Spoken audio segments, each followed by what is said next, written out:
Here we go. Here we go. This what I want to see. This is who I'm here for. I need this guy. Y'all could keep the other guy. I need this guy, and until I don't have this guy, he's gonna be my guy. Even if he go to the Patriots, he's still my fucking guy. Just Jaden Daniels gonna be my guy a little bit more, but this is what I came to see here. I'm gonna try not to show too much bias, but clearly y'all know, and I've stated it already, I want Drake Maye.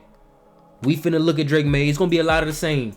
He measured in at 6'4", 227, which, I mean, bro, that's before he hits the NFL weight room. So, like, I don't expect him to get too much heavier than that. He shouldn't want to, because he'll probably start losing athleticism at that point, but he's a big guy. He's a big guy. We looked at Jaden Daniels' strengths and weaknesses.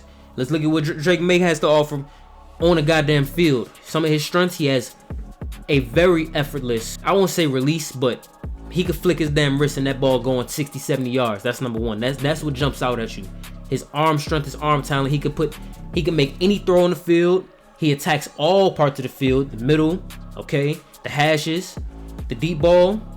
But now once we start talking about the short to intermediate throws, that's where we start getting into the weaknesses. I'll get into that in a second. Okay, he ran a lot of. He can still run the design QB runs. He still has athleticism. He's not a statue. Okay, he can move. He can throw off a platform. He can reset his base quickly and in a hurry, and he's still on target relatively. Okay, that's we gonna get into it. We gonna get into it. I see you in the comments already. Oh my God, he's so biased. He's acting like Drake Maye's the next time. I'm not acting like Drake Maye's nothing. You can go watch the nigga. It is what it is. But we can hurry up and get into the weaknesses. Consistency. That's his biggest thing. Consistency. One play he'll throw the prettiest motherfucking ball in the world, and the next play he'll airmail a goddamn drag. And in the league, that's just probably going the other way for 6. It'll piss you off on some Josh Allen shit. His release is gonna look a little more. It's gonna look a bit quicker in his pro day than it is in real life, like in a game. His release is probably a bit too slow for. He's gonna have to speed that up just a tiny bit, okay? His 2023 film wasn't great. It's a lot of the same with what we heard with Sam Howell. A lot of his weapons left. His O-line, he doesn't go to a really all-time school, you get what I'm saying? So, like, you lose talent, you start to struggle a bit. His 2022 film was much better, but obviously Jaden Daniels' 2023 film shits on his, so it's a pick your poison type thing, it's a lot of context in a lot of these situations, but we're gonna get into it. I'm not gonna make this intro too long.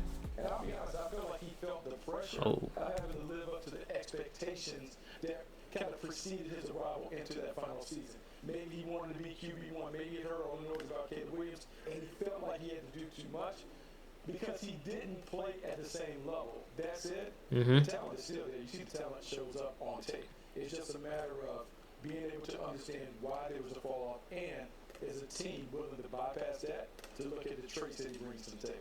And now we're saying still, this is not yet into the script. Okay, so I mean, he basically just reiterated everything I just said, albeit a bit differently. It's possible that he came in to this season with a lot of expectations that he felt on his shoulders. He heard the noise about Caleb Williams. He sees Jaden Daniels coming up and JJ McCarthy. Obviously, you lose your talent. You feel like you got to overcompensate, and as a result, you kind of hurt yourself. It happens. I think you have to, when evaluating a quarterback, I'm going to keep playing it because, this video is a bit longer than the Jaden Daniels one. When evaluating a quarterback, it's important to you got to scout traits. Obviously, you want to scout the film, but if you're going to have those caveats and those asterisks, then it doesn't really matter. Why is Jared Vanderbilt playing receiver for UNC? You have to look at the traits that he brought to the table. If you believe in your team's ability to develop talent, specifically a quarterback, you take those traits and you mold them into whatever you need to mold them into. I think he also missed 3 throws. He had 2 drops, but I'm not counting those as the misses. That clip is making the rounds, man, of him missing that throw high on the sideline. But we saw Jaden Daniels miss that same throw twice. Not the biggest deal in the world for either player. Y'all also saw what play Drake Maye did make that Jaden didn't really make. So I mean, Jaden kind of made it. I won't bullshit him. But like it's just such a great situation to be in as obviously the Bears, they're gonna get the best quarterback. We get the pick of Jaden Daniels and Drake May, and then the Patriots gets the pick of whoever we leave. All three teams, I think, are about to come away with a franchise quarterback. I don't think there's a wrong answer. I don't see any of the three being a bust. It's all about preference. Ooh, okay, that's the throw that he missed. That's the throw that he missed. That actually looked pretty damn bad. It looked pretty damn bad. I don't know if that's nerves. I mean, but it showed up on his film, so you can't even say it's nerves. That's just one of his issues right now that you're gonna have to just. Can you live with that? Do you think you could coach it out of him? If not, take Jaden. I mean, that was bad though. I'm not gonna sit here and lie. Both guys throw the ball with no effort. I think Drake's arm's a bit stronger. I don't think anybody would argue that. There goes one of his drops. Both guys can throw the hell out that damn ball. They both can operate from the pocket. Ooh, come on, Drake. I don't know. Drake's misses are a bit uglier right now. They're looking a bit uglier, but listen to the ball hit them damn mitts. That boy putting some steam on that shit.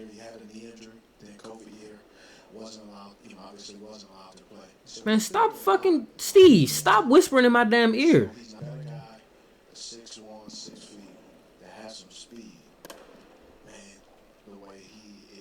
Time out. When you got a guy who's 6'1", 6 feet, who has some speed, are you talking about Caleb? You better be talking about maybe I missed it, because if he's talking about Jaden, he needs to shut the fuck up. So he's not a finished product, and I think that's a good thing. But you can't right? So when you got a guy 6'1", 6 feet, Caleb, right? Some speed, man, the way he is currently right now with his body of work, which is not necessarily his fault. And there we see that's actually interesting that he brought it up. He brought that up. I was having a discussion, if you will, about guys who come out the draft and who's like ready to play now or more pro. I've never understood the more pro ready argument, because it's like when you're drafting a quarterback, especially drafting one high, are you not looking for your franchise quarterback for the next decade plus? And like if you're within range to draft Caleb, Drake, Jaden, why are you looking at the more ready now, win now product anyway? You're like very, very, very likely not in a position to compete right now if you're picking that high. Obviously, the Bears are in a unique situation where the number one pick they got from somebody else, but they're still picking ninth. I mean, I don't think they're the most ready to win. When I think win now, I think Dallas. I think San Fran, right? I think Buffalo. Like teams who, if they don't win with this team right now, they're on the verge of having to start over. The Bears, I still think they're on that rebuild track where, okay, you just reset your quarterback position, give him a few years to figure it out, because you don't know if he's going to come in and light the world on fire like a CJ Stroud. Like, I don't think they're ready to win now. But, I mean, what does ready to play, more pro-ready mean? Like, are you saying J.J. McCarthy's better than these guys right now? Because that's who I'm hearing is the most pro-ready to people. Like, I don't understand that at all. Is he better? If he's better, then take him. Would you not want to take the better player? No. Like, the way I think of it is if you think one guy is going to be better long term, I don't give a fuck what situation that you're in, whether it be win now or win later. You take the guy who you think is going to be better 2, 3, 4, 5 plus years down the line, because like if you take the other guy who you think is more ready to play right now and he ends up being the worst option, you're going to get fired. Rightfully so. Because the guy who you didn't take is going to be lighting the world on fire, and this guy has fucking topped out a year into his NFL career. I don't know. That's the way I feel. I mean, also, another thing, I get it, right? I get it. These guys are scouts.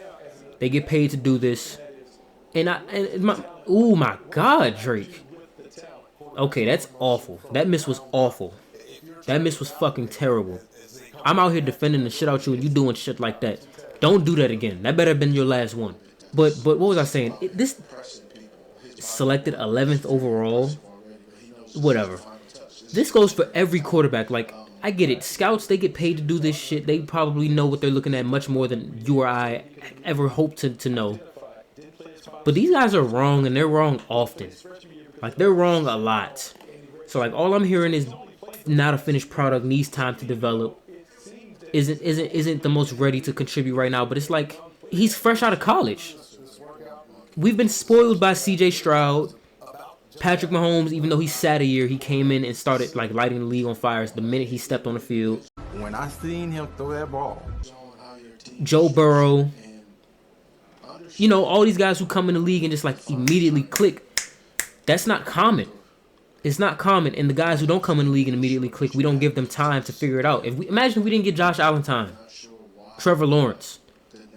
Imagine we didn't give these guys time. Some guys need time. So I don't think that should be a knock. Like, I keep hearing it as like a knock, but like they're a rookie getting drafted into a situation that they're expected to come save. We're picking second because we fucking sucked and we had no talent.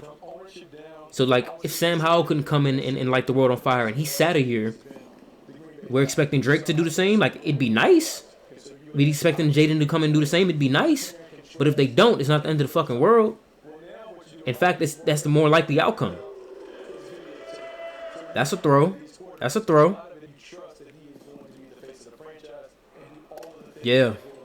Yeah. You heard the nigga say, wow. I heard him. I heard him.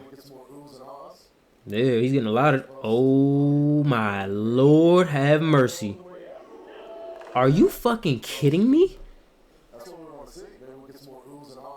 Watch Drake May throw this ball.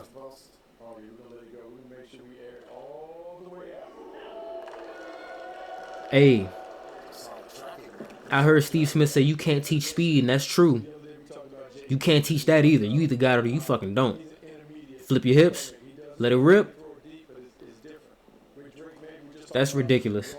Jaden did something similar to that though. Okay. Rolling left. Man, he's making some damn throws right now, boy. He's making some damn throws, and I don't think neither him nor Jaden's gonna be a Zach Wilson type deal, because like they're just fucking better. So like I'm tired of hearing that shit. I'm tired of hearing that shit. They're just better than Zach Wilson. It is what it is. Before Zach's pro day, I don't even think he was mocked to go top 10. They should have left him that way. Throwing in an empty fucking gym should never boost you 10 damn spots. But I mean, like, that's the Jets' fault.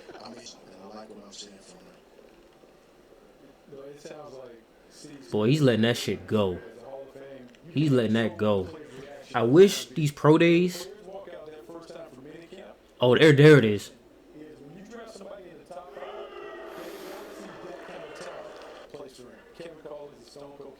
You just gotta shake your fucking head. You just gotta shake your head and shit like that. Like, that's crazy. And he does it with no effort at all. I wouldn't be able to sleep at night passing on some shit.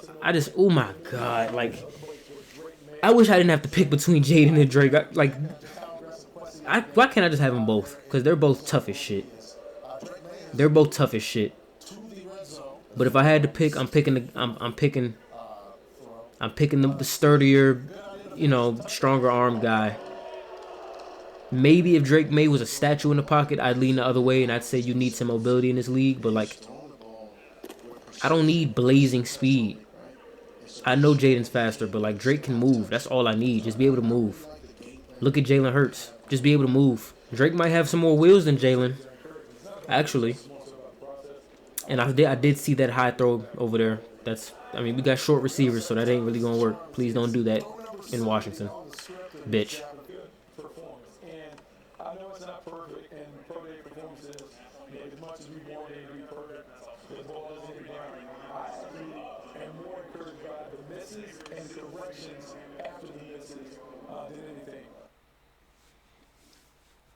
I respect that. I respect that. Don't expect perfection. You want perfection, obviously, but nobody's perfect. From either player, it's about the corrections afterwards, and I think they both did that. You saw a lot in Jaden Daniels' pro day where he would miss kind of far out, and in the very next play, he's hitting that same exact pass. Drake May had some really ugly misses. He had some really pretty damn makes, though. I'm ecstatic. I'm ready for the draft. Whoever's name is called at number 2, I'm all in. I'm ready to rock and roll. I said that I would give, if the Commanders didn't get the offseason right, I was gone. We got the offseason right. Thus far, as long as we don't go out there and select J.J. McCarthy, that is grounds for Chiefs Nation. You feel me? Chiefs Kingdom, whatever. I'm going to learn what it is. But so far, we getting it right. And I mean, I can't wait for September, man. I cannot wait for September. I will be at the home opener, screaming and cheering loudly for whoever's under center for us. Maybe possibly wearing a jersey. I don't know. Last person I bought a jersey for before they logged the snap, they sucked. So I mean, I might. I don't know. But that's gonna do it for this. I don't know what I'm gonna do. I'm probably gonna do the free agency recap right before the draft, just because I need to give us a chance to maybe sign another cornerback, maybe sign a safety, maybe sign a tackle. I gotta see. But until then, we still gonna rock with these Lakers, these bum-ass Lakers. Even though we've been doing pretty well, we still some bum-ass Lakers. I hope y'all as excited as I am. Like I said in the last video, if you didn't see the last video, go watch the last video. If you don't, that's fine. Comment under this video who you prefer, why, an educated reason, and we can debate as to why I think it should be Drake Maye if you don't think it should be Drake Maye. But with that being said, I'm out.